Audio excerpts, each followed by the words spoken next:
اور ان کفار نے یوں کہا کہ اے وہ شخص جس پر قرآن نازل کیا گیا ہے تحقیق تم مظنون ہو، اللہم اغفر لی۔ پیغمبر صلی اللہ علیہ وسلم کے بارے میں وہ کیا کہہ رہے؟ کوئی تو لفظ انسانیت کا کہہ رہے کیا؟ وہ کیا بول رہے؟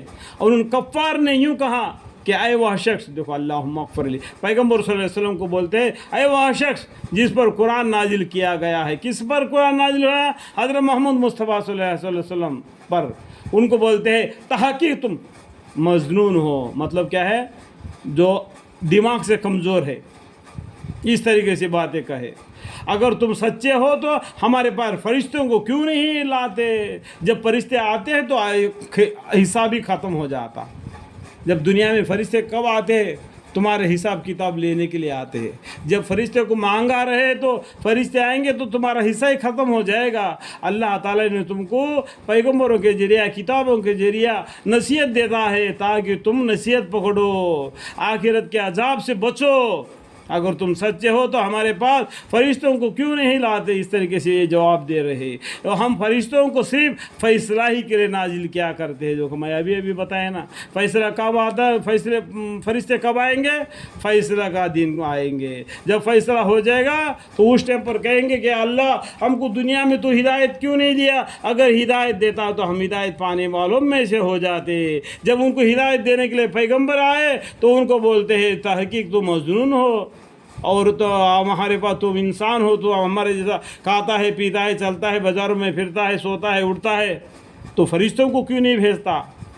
کر کے دنیا میں اپنا زبان چلا رہے۔ کل قیامت کے دن زبان بند ہو جائے گی، زبان بند ہو جائے گی، اپنے اعضا بات کریں گے۔ اس ٹائم بولیں گے کاش کاش کہ ہم مسلمان ہوتے تو کیا خوب ہوتا، کہ ہم نے قرآن کو نازل کیا ہے اور ہم اس کے محافظ ہے۔ یہ قرآن کو کس نے نازل فرمایا؟ اللہ تعالیٰ نے نازل فرمایا۔ اس کی حفاظت بھی اللہ تعالیٰ ہی کریں گے۔ اِنَّا نَحْنُ نَزَّلْنَا الذِّكْرَ وَإِنَّا لَهُ لَحَافِظُونَ۔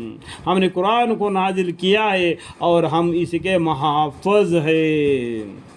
اور ہم نے آپ کے قبل بھی پیغمبروں کو اگلے لوگوں کے گروہوں میں بھیجا تھا۔ اس سے پہلے جو گروہ گزرے ان کے اندر بھی ایک ڈرانے والا پیغمبر ضرور آیا ہے۔ ایسا کوئی ٹولی نہیں گزرا جس نے ایک ڈرانے والا پیغمبر نہ آیا ہو، اور کوئی رسول ان کے پاس ایسا نہیں آیا جس کے ساتھ انہوں نے استہزاء نہ کیا ہو۔ جب ہی ان کے پاس پیغمبر آ گئے وہ بولے اے لوگو ایسے حد سے، انسانیت سے حد آپ باہر مت نکلو، میں اللہ کی طرف سے رسول ہو کر آیا ہوں، تمہیں دین اسلام کی طرف دعوت دیتا ہوں، تمہیں ایک اللہ کی عبادت کرو، وہی عبادت کے لائق ہے، لا الہ الا اللہ، لا الہ الا اللہ، توحید کی طرف آؤ، ٹرینٹی میں مت جاؤ۔ اور کوئی رسول ان کے پاس ایسا نہیں آیا جس کے ساتھ انہوں نے استہزاء نہ کیا ہو۔ اس طرح ہم یہ استہزاء ان مجرمین کے دلوں میں ڈال دیتے ہیں جس کی وجہ سے یہ لوگ اس قرآن پر ایمان نہیں لاتے۔